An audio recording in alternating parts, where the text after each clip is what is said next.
Assalamualaikum warahmatullahi wabarakatuh. Perkenalkan, kami dari kelompok 1 akan mempresentasikan tentang materi linear, barisan dan deret, diferensial dan integral. Perkenalkan, nama saya Fitri Sombin dengan NIM 63250123. Perkenalkan, nama saya Mista Kairunisa dengan NIM 63250525. Perkenalkan, nama saya Cindy Hayatul Mukarrama dengan NIM 63250417. Perkenalkan, nama saya Dela Damayanti dengan NIM 63250407. Assalamualaikum warahmatullahi wabarakatuh. Perkenalkan, nama saya Dela Damayanti dengan NIM 63250407. Baik, di sini saya akan menjelaskan materi tentang fungsi linier. Apa itu fungsi linier? Fungsi linier adalah fungsi dengan bentuk umum Y sama dengan AX plus B, di mana A adalah gradien atau kemiringan dan B adalah titik potong sumbu Y. Grafiknya berupa garis lurus. Cara menentukan fungsi persamaan linier menggunakan metode dua titik. Rumusnya yaitu Y min Y1 per Y2 min Y1 sama dengan X min X1 per X2 min X1. Caranya dengan mensubstitusikan nilai X1, X2, dan Y1 dan Y2. Hubungan dua garis lurus, yaitu yang pertama garis sejajar M1 sama dengan M2. Dua garis akan sejajar bila gradiennya sama. Lalu garis tegak lurus M1 dikali M2 sama dengan min 1. Dua garis lurus akan saling berpotongan tegak lurus apabila perkalian kedua gradien sama dengan min 1. Lalu garis saling berpotongan M1 tidak sama dengan M2. Dua garis lurus akan saling berpotongan apabila gradiennya tidak sama. Dua garis yang berpotongan, koordinat titik potongnya harus memenuhi kedua persamaan garis lurus. Koordinat titik potong ini diperoleh dengan mengerjakan kedua persamaan secara serentak. Lalu, garis berimpit. Dua garis lurus akan saling berimpit kalau persamaan garis yang satu merupakan kelipatan persamaan garis yang lain. Lalu dalam penerapan fungsi linier ada fungsi permintaan, yaitu fungsi yang menunjukkan hubungan harga dengan jumlah barang yang diminta dengan asumsi ceteris paribus. Bentuk umumnya yaitu QD sama dengan A min BP. Menentukan persamaan fungsi linier pada permintaan yaitu menggunakan metode dua titik. Caranya yaitu dengan mensubstitusikan nilai-nilai Q dan P, seperti yang telah ditunjukkan pada rumus berikut. Rumusnya yaitu P min P1 per P2 min P1 sama dengan Q min Q1 per Q2 min Q1. Lalu ada fungsi penawaran yang menunjukkan hubungan harga dengan jumlah barang yang ditawarkan. Bentuk umumnya yaitu QS sama dengan min A plus BP. Cara menentukan persamaan fungsi linier pada penawaran yaitu menggunakan metode dua titik. Caranya yaitu dengan mensubstitusikan nilai-nilai Q1, Q2, P1, dan P2. Rumusnya yaitu P min P1 per P2 min P1 sama dengan Q min Q1 per Q2 min Q1. Lalu ada keseimbangan pasar. Keseimbangan pasar akan terjadi ketika permintaan sama dengan penawaran. Bentuk umumnya yaitu QD sama dengan QS atau A min BP sama dengan min A plus BP. Hasil yang diperoleh yaitu harga keseimbangan atau dilambangkan dengan P, jumlah keseimbangan yang dilambangkan dengan Q. Ada fungsi pajak dalam penawaran. Jika pemerintah mengenakan pajak T per unit, fungsi penawaran bergeser ke sebelah kiri. Bentuknya yaitu PST sama dengan min A plus B dikali P min T, atau QST sama dengan min A plus B dikali P min T. Ada keterangannya yaitu PST adalah harga penawaran setelah pajak, QST adalah jumlah produk yang ditawarkan setelah pajak, lalu T adalah pajak. Pembagian beban pajak yaitu ada penerimaan pajak pemerintah dengan rumus T sama dengan T dikali CAT. Keterangannya yaitu T adalah pajak yang diterima pemerintah dan T besar pajak per unit dan CAT jumlah produk keseimbangan pasar setelah pajak. Ada beban pajak konsumen, rumusnya yaitu TK sama dengan PET dikurangi P dikali CAP. Dengan keterangan TK adalah pajak konsumen, PET adalah harga keseimbangan setelah pajak, dan P adalah harga keseimbangan sebelum pajak. Lalu ada CAP adalah jumlah keseimbangan setelah pajak. Lalu ada pajak produsen dengan rumusnya yaitu TP sama dengan T dikurangi TK. Keterangannya yaitu TP adalah pajak produsen, TK adalah pajak konsumen, dan T adalah pajak yang diterima pemerintah. Ada juga fungsi subsidi. Subsidi S per unit menambah penawaran atau menggeser ke sebelah kanan.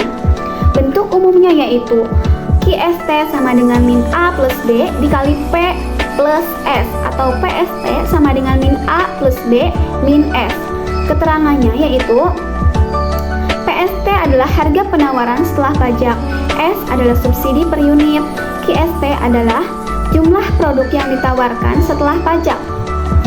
Lalu ada pembagian subsidi yaitu beban subsidi pemerintah.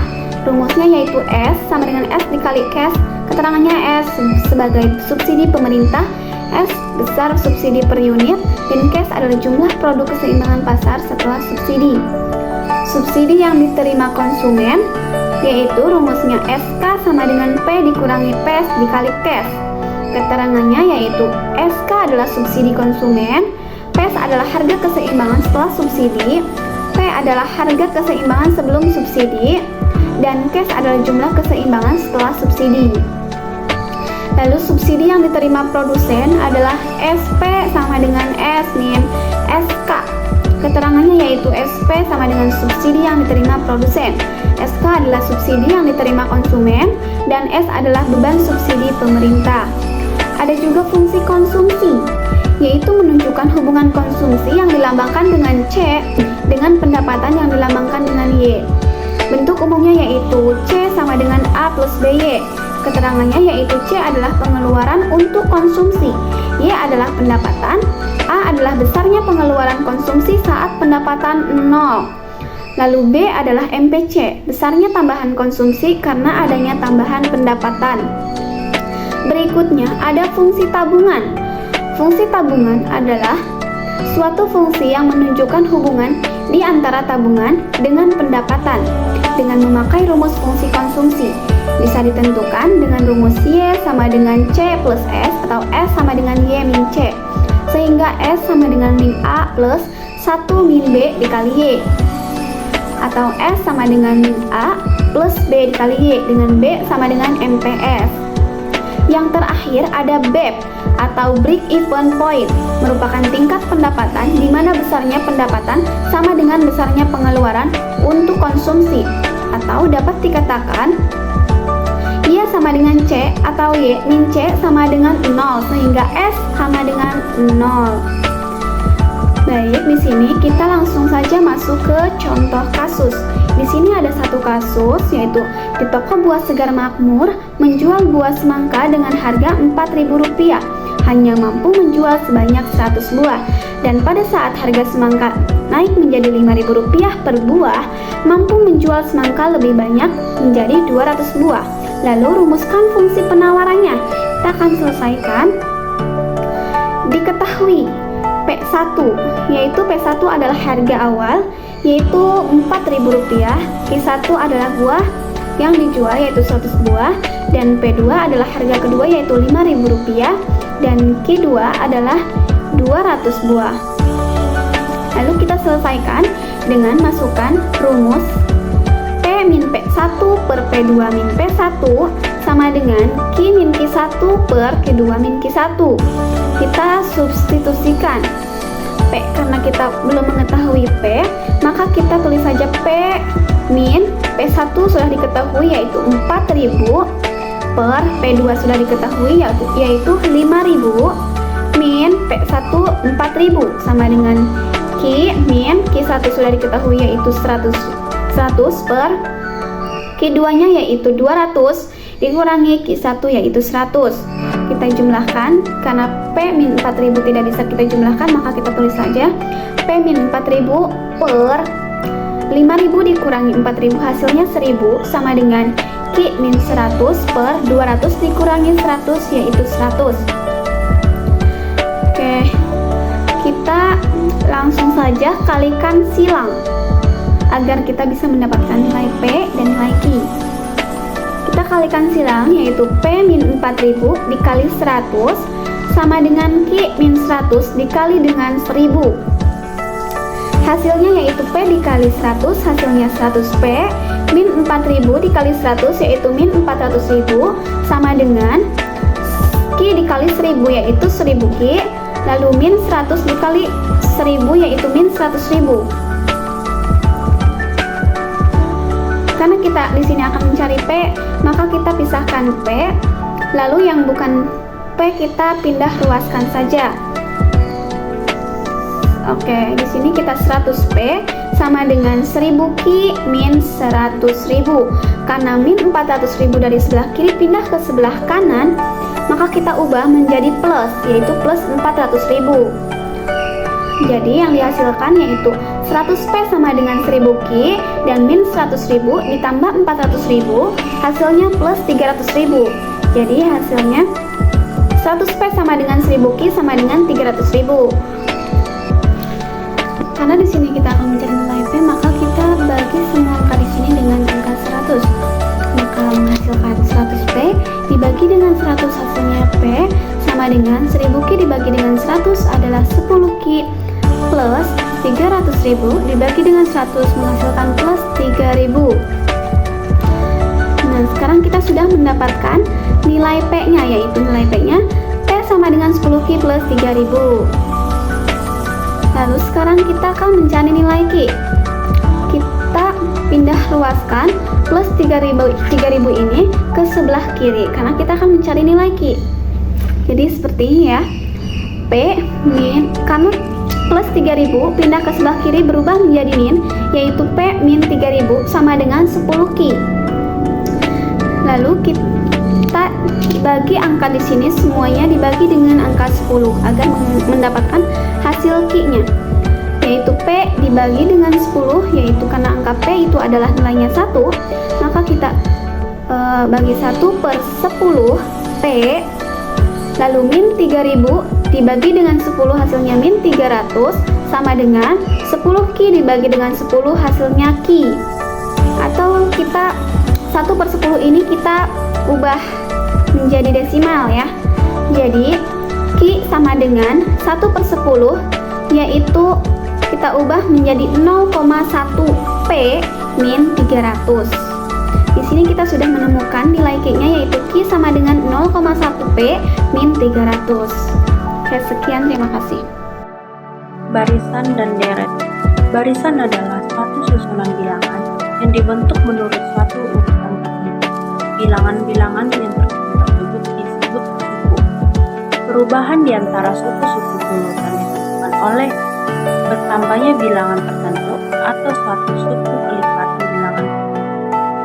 Sementara deret adalah bentuk penjumlahan dari suatu pola bilangan atau barisan. Barisan terbagi menjadi dua bagian, yaitu yang pertama barisan aritmatika atau barisan hitung. Barisan bilangan yang mempunyai selisih tetap antara dua suku barisan yang berbeda. Selisih tersebut dinamakan beda atau B. Rumus umum yang digunakan untuk mencari suku ke N itu UN sama dengan A ditambah N dikurang 1 dikali B, dengan A sama dengan suku pertama, B sama dengan beda, N sama dengan banyaknya suku. Untuk mencari beda dapat menggunakan rumus B sama dengan UN dikurang UN dikurang 1. Yang kedua, barisan geometri atau barisan. Barisan geometri adalah barisan bilangan yang memiliki nilai perbandingan yang tetap antara dua suku barisan yang berbeda. Nilai perbandingan yang tetap atau konstan tersebut dinamakan rasio atau R. Rumus yang digunakan untuk mencari barisan geometri adalah UN sama dengan A dikali R pangkat N dikurang 1. Dengan keterangan UN sama dengan suku ke N A sama dengan rasio pertama, R sama dengan rasio, N sama dengan nomor. Rumus untuk mencari rasio yaitu R sama dengan UN per U pangkat N dikurang 1. Untuk mencari rumus jumlah N suku pertama atau Sn, jika R lebih kecil dari 1, dapat menggunakan rumus Sn sama dengan A dikali R per R dikurang 1 pangkat N dikurang 1. Jika R lebih besar dari 1, maka menggunakan rumus Sn sama dengan A dikali 1 dikurang R pangkat N per 1 dikurang N. Deret geometri adalah penjumlahan suku-suku pada barisan geometri. Secara matematis, deret geometri dilambangkan sebagai Sn. Ciri deret geometri adalah suku-suku yang dijumlahkan memiliki perbandingan nilai tetap. Agar menemukan jawaban perhitungan deret geometri harus menggunakan rumus sebagai berikut. Yang pertama, menggunakan rumus deret geometri tak hingga konvergen 1 dikurang R dengan keterangan S tak hingga sama dengan jumlah suku tak hingga, A sama dengan suku pertama, R sama dengan rasio. Yang kedua, rumus deret geometri tak hingga divergen dengan menggunakan rumus S tak hingga sama dengan tak hingga. S tak hingga sama dengan suku, jumlah suku tak hingga sama dengan hasilnya tak hingga. Contoh kasus penerapan barisan dan deret. Seorang pegawai kecil menerima gaji tahun pertama sebesar 3 juta rupiah. Setiap tahun gaji tersebut naik sebesar 500 ribu rupiah. Jumlah uang yang diterima pegawai tersebut selama 10 tahun adalah: diketahui gaji pertama sama dengan A 3 juta rupiah, kenaikan gaji tiap tahun B sama dengan 500 ribu rupiah, gaji tahun ke-10 sama dengan U10, jumlah gaji selama 10 tahun sama dengan S10. Penyelesaian UN sama dengan A ditambah N dikurang 1 dikali B sama dengan U10 sama dengan 3 juta ditambah 10 dikurang 1 dikali 500 ribu sama dengan 3 juta ditambah 9 dikali 500 ribu sama dengan 3 juta ditambah 4 juta 500 ribu rupiah sama dengan 7 juta 500 ribu. Jadi, gaji pegawai yang didapatkan pada tahun ke-10 adalah sebesar 7 juta 500 ribu rupiah. Integral merupakan salah satu cabang dari teori kalkulus yang digunakan untuk mengukur jumlah atau akumulasi dari sesuatu dalam sebuah domain tertentu. Sederhananya, integral juga dapat disebut sebagai inverse atau kebalikan dari operasi turunan. Integral dibedakan menjadi dua, yakni integral tertentu dan integral tak tertentu. Adapun rumus umum dari integral yaitu integral tertentu dari fx pada x dari A sampai B dengan keterangan A non B merupakan batas bawah dan atas integral. Fx merupakan fungsi yang akan diintegralkan dan dx merupakan variabel integral. Lalu terdapat jenis-jenis integral. Yang pertama ada integral tak tentu. Integral tak tentu adalah yang kebalikan dari diferensial, yakni suatu konsep yang berhubungan dengan proses penemuan suatu fungsi asal apabila turunan atau derivatif dari fungsinya diketahui. Rumus integral tak tentu yaitu integral dari fx sama dengan fx ditambah konstanta. Yang kedua ada integral tertentu. Integral tertentu merupakan suatu konsep yang berhubungan dengan proses pencarian luas, volume, dan panjang suatu area yang batas-batas atau limit dari area tersebut sudah tertentu. Rumus integral tertentu adalah integral terhadap x dari b sampai a sama dengan fx dx sama dengan fx sama dengan b kurang fx sama dengan a. Lalu penerapan integral dalam ekonominya adalah apabila suatu perusahaan memiliki persamaan penerimaan marginalnya adalah MR sama dengan 6Q ditambah 18. Lalu carilah persamaan total dan penerimaan rata-ratanya. Berikut penyelesaian persamaan totalnya. TR sama dengan integral marginal revenue ditambah DQ sama dengan 6Q ditambah 18DQ sama dengan 3Q pangkat 2 ditambah 18Q. 3Q pangkat 2 yaitu merupakan angka 6 dibagi 2 hasilnya menjadi 3 dan Q menjadi Q pangkat 2. Lalu angka 18DQ jika diturunkan menjadi 18Q.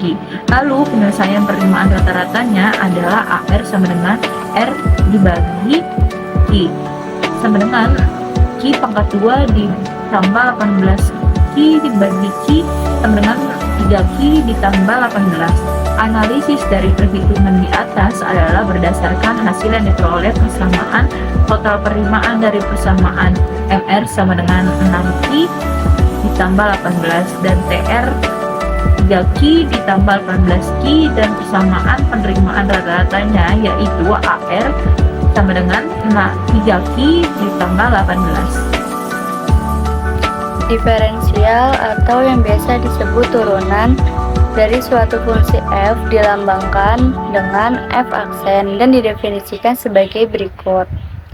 F aksen x lim h0 sama dengan f x ditambah h dikurang f x dibagi h.